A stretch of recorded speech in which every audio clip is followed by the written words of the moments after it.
4 रोज़ के बाद हम रोही अमन मेला के बाद जो हैं आज इस गोपे में आए हैं और फ़कीरा भगत सदारदी अवार्ड याफ्ता जो थे उनके ये छोटे भाई हैं। बहुत सुरीली आवाज़ है। आरू भगत को आप सुने और देखें।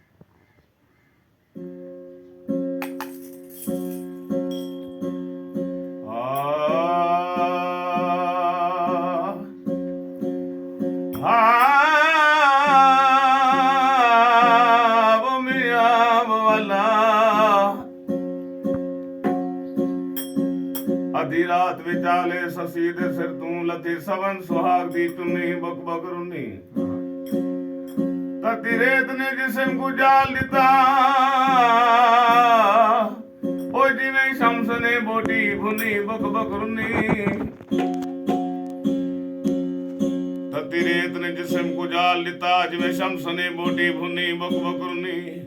माशूर बाण मरे दी रह गई अजा के शहर ना पुनी बक बक रुन्नी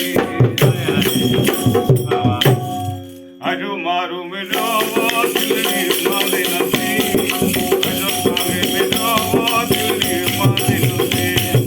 दिल माले नसी वो दिल माले नसी दिली माले नसी वो दिली माले नसी अजो मारू मिलो वो दिली माले नसी अजो सागे मिलो वो दिली माले नसी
I don't